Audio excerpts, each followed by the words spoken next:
Tokyo Revengers is that heat, and I don't think you needed me to tell you that, but I did. It's definitely my #1 anime of the year, and even though Kodansha is lacking very hard by not dropping the physical paperback of the Tokyo Revengers manga and only having Tokyo Revengers available digitally, which that has to be a crime, I don't care. I personally feel attacked that this has yet to be released physically over here in the West. But anyways, I figured what better way for me to talk about Tokyo Revengers and all of its greatness on the channel than by doing a Tokyo Revengers anime versus manga comparison video. Now, this video will be part 1 of many covering the first season of the Tokyo Revengers anime. So if at any point throughout the video you find yourself enjoying it, then be sure to smack that like button below to let me know that you want to see more of this. With that said, we will be taking a look at what was changed or how much was changed, removed, or perhaps done better from the manga to anime adaptation of Tokyo Revengers. And right off the bat, I'm going to be addressing the huge elephant in the room. Now, depending on where you watched Tokyo Revengers, you might have realized that something feels a little off, like something is missing from the anime. I know I sure did when I first started watching the series a while back. Well, the reason why you might have felt that something was a little off or was missing from the anime was because the anime was heavily censored for audiences. And when I say the anime was censored, I mean the shit was completely butchered from start to finish. The reason the anime got censored so hard wasn't because of blood or anything lewd, not anything like that. It was because of this Manji symbol right here on the screen, which, by the way, the Manji symbol plays an integral role in the series, and it's basically the thing that represents the gang and series as a whole. It's also not what a lot of people might think it is at first glance. Yes, this strangely familiar looking symbol has nothing to do with what we learned in high school about World War II. This symbol, though similar in design, means something completely different in Japanese culture. This symbol is called Manji, and for a very long time, way before World War II, it has been a holy symbol used to mark Buddhist temples and still is to this day. Nowadays, and more specifically in 2016, the year before the Tokyo Revengers manga came out, Manji is used as slang for younger people. It can mean and be used for many different things. For example, when taking pictures, instead of saying something like cheese, they would replace cheese with the word Manji and then take their pictures. Depending on the context, the word may also be used at the end of sentences to express how cool something is or to just add emphasis. Now, sadly, due to this symbol looking very similar to the other, at first glance, your grandpa is going to be having a major PTSD overload, if you know what I mean. Which is why, to avoid any controversy that the symbol might have with the viewers, Pony Canyon, the producers of the Tokyo Revengers anime, sent out a censored version of Tokyo Revengers to various different anime streaming services like Crunchyroll, for example. So any scenes containing the Manji symbol has either the symbol completely erased from the scene entirely, like the symbol being removed from the gang's flags and jackets, or having the scenes altered in a way to not show the symbol at all, like adding an intense lens flare that conveniently covers the backs of the jackets where the symbol is located at, as well as altering a scene where if the symbol was shown due to a character turning around and walking away, the censored version of the anime would have it so that the character never actually turns around and walks away to prevent the symbol from showing. This censorship honestly just speaks volumes to how people over here and around the world would rather not get educated on other cultures and would rather instantly hate on something and spread misinformation, which if you have ever been on Twitter for more than 5 seconds, then you would know what I'm talking about. And as a big fan of the Tokyo Revengers anime, I hope that the Blu-ray release is uncensored, at least that way a lot of us can enjoy how the show was originally meant to be shown. Oh, and side note, I don't know where to find the uncensored version of Tokyo Revengers online legally, so any footage and screenshots used in the video will be from the censored version of the anime from here on out. Also, I won't be talking too much about the Manji symbol being removed from this video onward. I'm just going to be covering the scenes and details that were removed from the manga to anime adaptation. But anyways, with that said, the first episode, called Reborn, starts off by showing us some added scenes of Takemichi's room, and god damn is my boy's room dirty as hell. Like, he got dirty dishes out the ass, an empty cup of ramen noodles, a random ass half cut onion, a bunch of full trash bags and trash everywhere. Dude even has dirty magazines and nasty ass nut filled tissues everywhere. First off, this is supposed to take place in 2017. The fuck is you still doing with piles and piles of dirty magazines? If you don't throw them bitches out and fire up the hub in incognito mode, that's one. And two, if you don't clean up this damn room. We see in a bit that he goes outside to go to work. The least he can do is take out a bag of trash every time he steps out to go to work. Man, you know what? You deserve to have gotten pushed onto those tracks, cause damn, was my boy Takemichi down bad when the anime started. Anyways, alongside those added in scenes of his nasty ass room, the anime also adds in the news doing a weather forecast before going into Hinata and Naoto's deaths. When Takemichi hears about Hinata's death, the anime changes the scene up just a bit. In the anime, when he hears about the news, he is holding the TV remote and turning up the volume on the TV. Originally in the manga, he is still eating his potato chips, and when he hears about Hinata's death, the chip falls out of his hand. Even the detail of Takemichi having crumbs around his mouth is removed from the anime as well. After this, when Takemichi is narrating about how Hinata Tachibana, the only ever girlfriend he had, has died, the anime doesn't adapt the panel showing the outside of his apartment, which is the panel that he says all of those lines on. Instead, the anime replaces it with an added shot of the sky. The anime also doesn't adapt the panel showing the outside of the DVD rental spot where he works at, when we first transition to him getting scolded by his manager at his job. Instead, the anime replaces that scene with a shot showing some DVDs. Interestingly enough, the anime shortens him getting scolded by his manager. After the lady says all you ever do is apologize, the anime straight up doesn't adapt the two panels that follows, where Takemichi says that he meant to put back the DVD, but then his manager claps back, saying that if he really meant to do it, then he should have done it without her telling him to, and basically saying that he's trash at his job. Takemichi then apologizes again, and his manager gets tight that he apologizes again. After this, the anime completely changes the scene of Takemichi running away from the scratched up car. In the anime, Takemichi is shown running into some delinquents who try to pick a fight with him, which he actually ends up apologizing to them for it. Hold up, do you know how sad that shit is when you have to apologize to the dudes who try to pick a fight with you when you were minding your own business?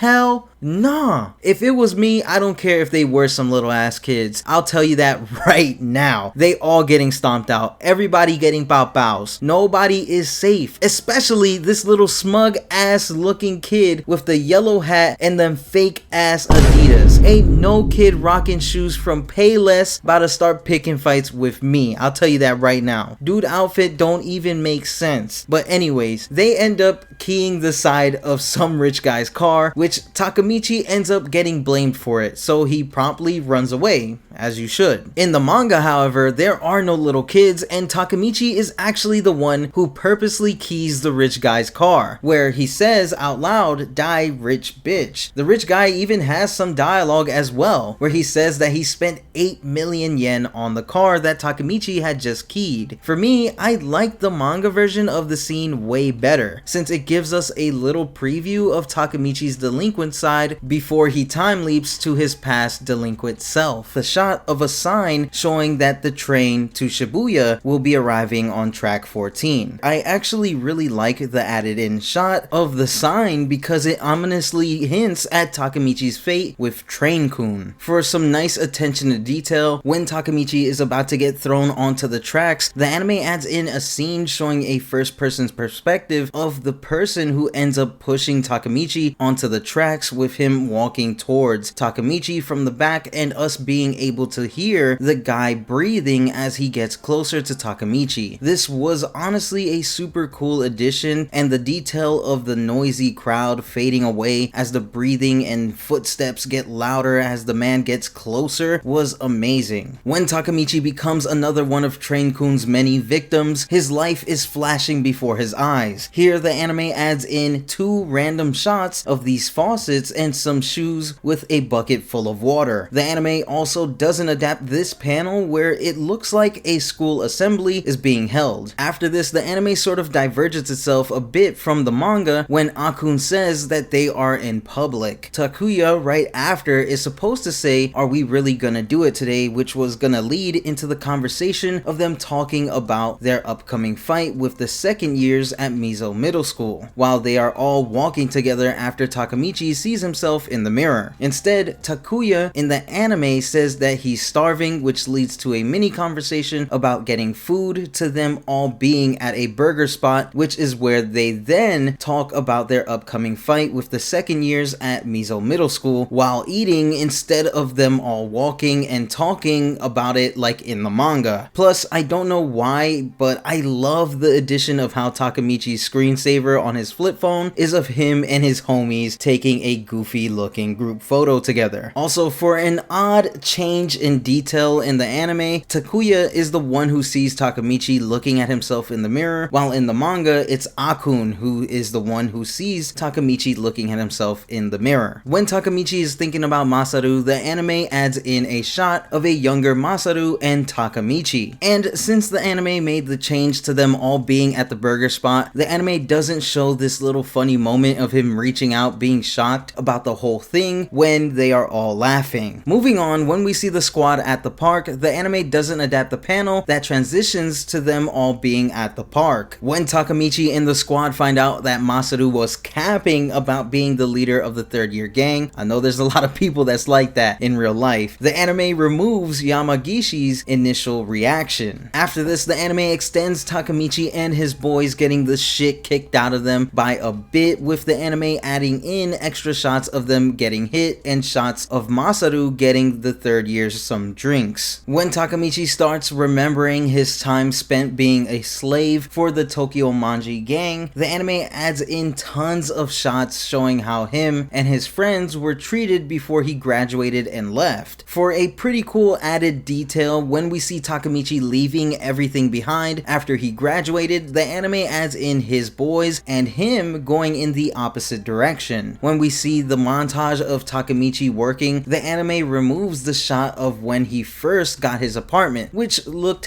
hella clean. The anime also removes the dialogue of him apologizing in the last two shots of the montage. After this, when we see Takamichi and the boys all walking together, that was mostly an anime only addition, aside from Yamagishi saying to not tell anyone that he cried, which he originally says when they were all laid out by the third years. Originally, Takamichi just heads straight over to see Hinata. The anime even also removes some of his journey to her apartment, like removing the panel of him taking the train to where she lives and the panel of him wondering where her place is at. In the anime, it's less of a search for where she lives and he just automatically knows where she lives, which isn't a big deal, but I like how in the manga it's a little bit more consistent with his character, with him trying to remember where her place might be at, since it's technically been like 12 years since he last saw her. The anime also removes Takamichi taking the elevator up to Hinata's floor, and adds in him saying that he remembers her voice when she answers the door. Hinata also gets some added dialogue as well when she's talking to Takamichi. Switching over to Takamichi threatening the kids bullying Naoto, the anime doesn't adapt the two guys' reaction of them pretty much shitting themselves. The scene after this of Naoto telling Takamichi that it was dangerous to leave the broken bottle on the floor and Takamichi cleaning up the mess was all an anime only addition. For another anime only addition, Naoto never in the manga starts to take notes when Takamichi is giving him advice like he does in the anime. After this, everything is pretty much the same and the episode ends with Takamichi changing his and Naoto's future. Now onto episode 2, Resist. The episode starts off by showing some extra shots of Naoto's apartment. When Takamichi is dozing off, Naoto gets some extra lines of dialogue instructing Takamichi on what to read. When Takamichi is going over how Hinata died, the anime adds in a shot showing the aftermath of Truck-kun's evil deeds. The part about Naoto's predecessor getting all of this information on the Tokyo Manji gang was an anime only addition, but definitely a cool one at that, since it shows just how savage the gang has become in just 12 years. For a weird little name change, Kisaki Teta's first first name is slightly changed from Tetsuta in the manga to Teta in the anime. Now, during Takemichi and Naoto's discussion, the anime leaves out a ton of stuff, such as this cool little panel of Naoto saying then Toman won't exist, before Takemichi says how is he supposed to get to the past. Naoto's dialogue of him saying I know how to trigger your time leap ability was removed, as well as him saying how 12 years ago when they shook hands, he felt the present Takemichi disappear from the inside of the past version of Takemichi's body. Back in the past, when Takemichi is getting his ass smacked around by Masataka and his bat, hold up,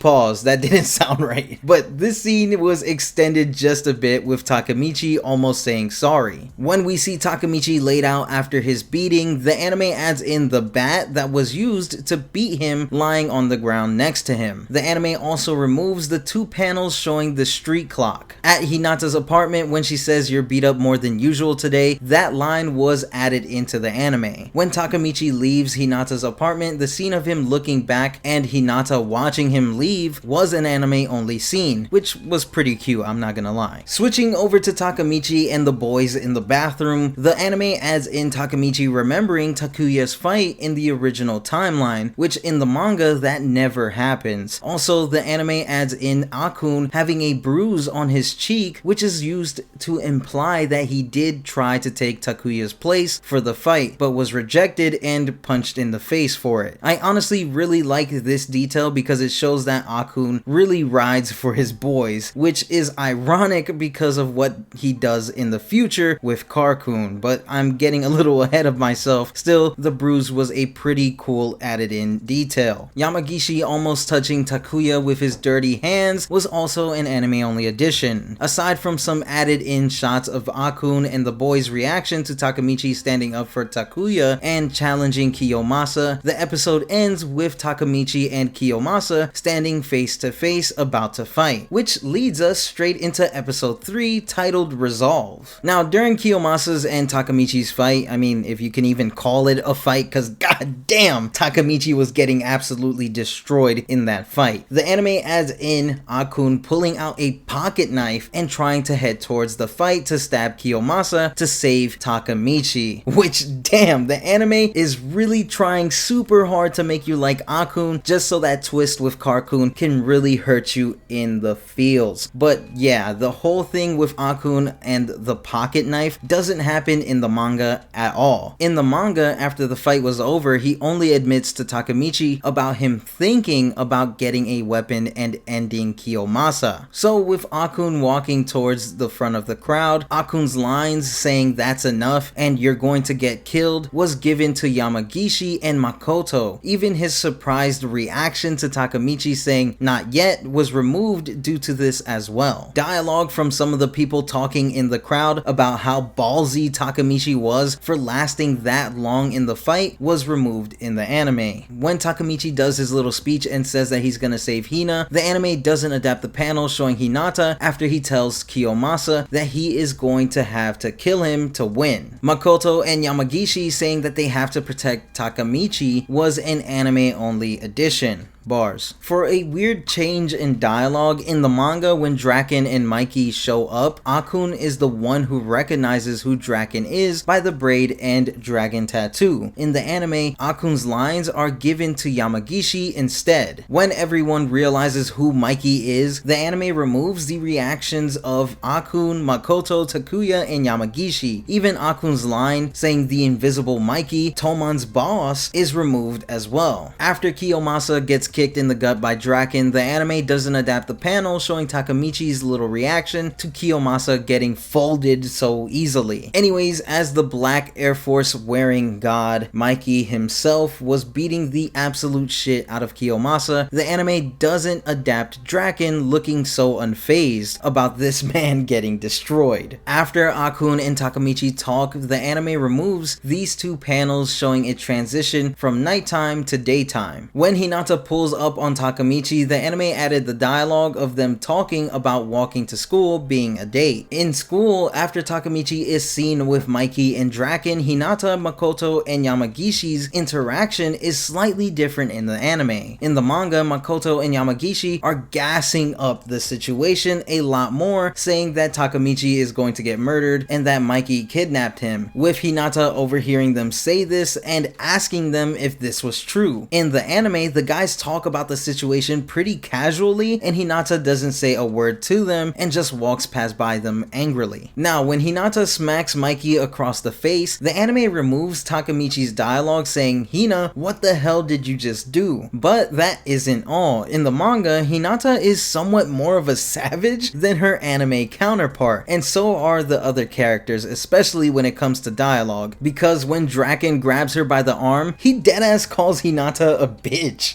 and Hinata says back to Draken, "You think I'm the one fucking around?" Draken even calls Takemichi a little shit. Like, goddamn, both Hinata and Draken are savages in the manga. After this, when Mikey is walking towards Takemichi to pretend like he's about to beat the shit out of him, the anime removes Mikey, saying that he'll make it so Takemichi can never show his face before anyone ever again. And finally, everything after this in the anime was pretty much one for one in the manga, other than the fact that I think Kisaki looks a little more menacing and ugly as hell in the manga than he does in the anime, but that's, you know, that's just a personal thing. But yeah, episode 3 ends with Takemichi not realizing that he walked past by Kisaki Teta. Now, the first 3 episodes of Tokyo Revengers covers the entirety of the first volume of the manga, which contains a total of 5 chapters, which are the first 5 chapters of the series. Duh. Now, aside from the censorship, I'm genuinely surprised that so much was cut out, changed, or added in within these first 3 episodes, especially in episode 1 of the anime. I'm super excited to